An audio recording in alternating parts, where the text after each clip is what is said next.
Kangaroo punches Ontario cop in the face. New Brunswick union members threaten possible, maybe we will see illegal action, not sure. 4 arrested in the death of Quebec philanthropist. Nearly 70 people are dead from floods and landslides within Tanzania, and the internet is shut off in Gaza as Israel pounds the region, forcing inhabitants out.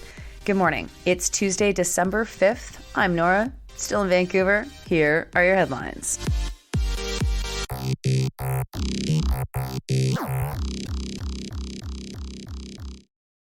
First to Durham region, where a kangaroo has punched a cop in the face.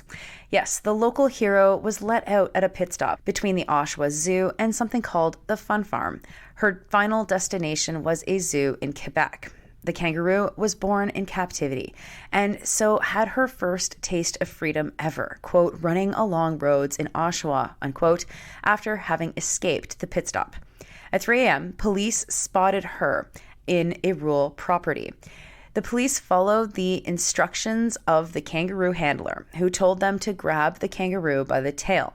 She didn't like that very much, and so she turned around and clocked the cop.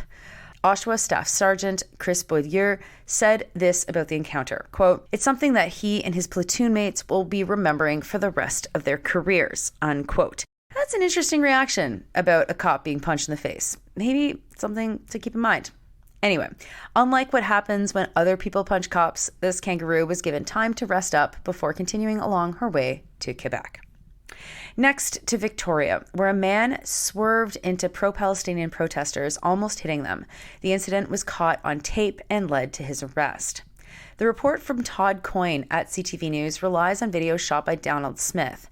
After the man swerved into protesters, he jumped out of his car and got in the face of one of the protesters.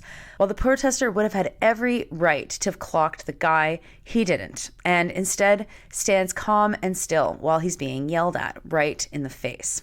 The man was arrested for assault with a weapon and dangerous driving. Oddly, CTV News doesn't name the individual, though his image is very obvious in the videos, and so is his license plate.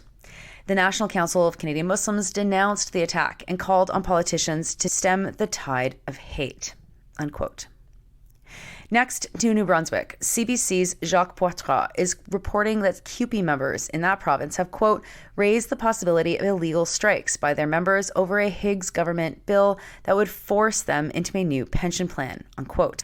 The province wants to force 5 union groups into a single shared risk pension plan. Poitras says that the legislation could pass by Friday. The unions would be 2 education locals who are both members of CUPE and 3 nursing home unions. They'd be forced into, quote, a process to determine the future of their pension plans, unquote. Regional Director of CUPE, Sandy Harding, said that they aren't going to encourage members to do illegal action, but they can't control their members, and their members, quote, are very angry members, unquote. The union is not in a legal strike position. CUPE considers the legislation to be illegal. Harding says this, quote, they believe what the government is doing is illegal. We believe it as well. Our members will decide what they're going to do to match that illegal action, unquote. CUPE has promised all sitting MLAs that this vote will be remembered in the 2024 provincial election.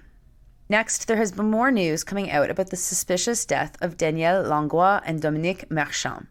Langlois is a high-profile Quebecer, a philanthropist, and someone who founded a film software company many years ago. The company has been used in several blockbuster movies, and Langlois sold it for several hundreds of millions of dollars. Langlois and Marchand have lived in Dominica for a long time. There, they built a luxury hotel, which is fully off-grid. They were recently found in a burnt-out vehicle on December 1st, dead, after having been reported missing. Now, 4 people have been arrested related to their murder. One of the people arrested is Jonathan Lehrer, an American who owns the property that neighbors the Langlois and Marchand Hotel. So too was Lehrer's wife arrested.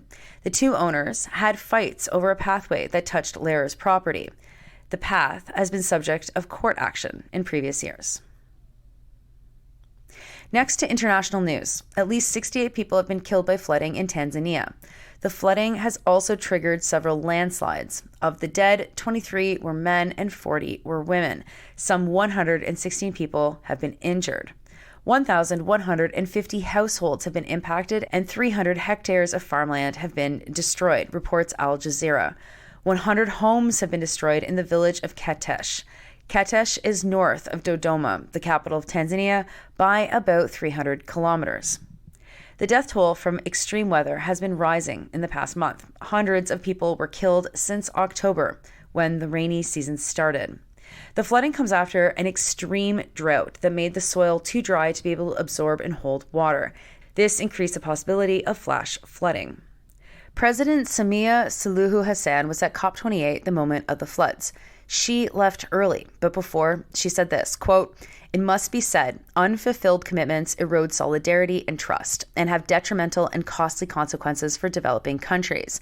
My own country is losing 2 to 3% of its GDP due to climate change." And finally, to Palestine, where Paltel, the region's internet provider, has said that telecommunication services have been cut off entirely in Gaza. In a statement, Paltel says this, quote, "We regret to announce the complete cessation of the communications and internet services within the Gaza Strip, and the main paths that were previously connected were disconnected again."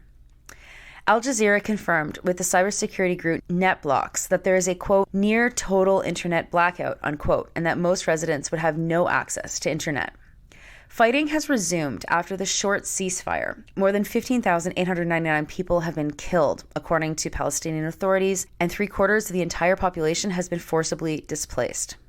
Israel has ordered Palestinians to displace themselves even further. Many who had fled the north are currently in Khan Yunis, but now Israel is ordering people to leave Khan Yunis. Israel has control over the north of Gaza as most infrastructure has been completely devastated. On Twitter, of all places, Israel posted a map of Khan Yunis saying that they want people to immediately evacuate. Arrows showed people to either go south or west, towards the Mediterranean coast or to Rafah, a Palestinian town by the border with Egypt. Journalist Tariq Abu Azum said that the Nasser Hospital in Khan Yunis has experienced, quote, "relentless, uninterrupted bombing and artillery shelling. The south of the Gaza Strip has also been under relentless airstrikes. The fact is that there is no safe place inside the Gaza Strip," unquote. The United Nations Relief and Works Agency for Palestinian Refugees has said there is no safe location for anyone to flee to. Those were your headlines for Tuesday, December 5th. I'm Nora. You're listening to this podcast at sandynora.com, on the Real News Network podcast feed, and anywhere you get your podcasts. Folks, it's Tuesday. Okay, I'll be honest with you. This has been a really hard day to put the show together because I'm on the road, Sandy's finishing her book, things are totally chaotic, and I've got a time change. So today, in a couple of hours, I will have slept between now I'm talking and tomorrow when you actually hear this, but hopefully, there's a new episode of Sandy and Nora dropping right after this. So don't miss it. It'll be out in a couple of hours. It's the question and answer period from our live show. It's actually really great. I listened to it again. You're going to love it. And, just wait. By next week, we'll be back to talk about the news. So consider it a tiny little break. I hope you have a wonderful Tuesday, and I'll talk to you tomorrow.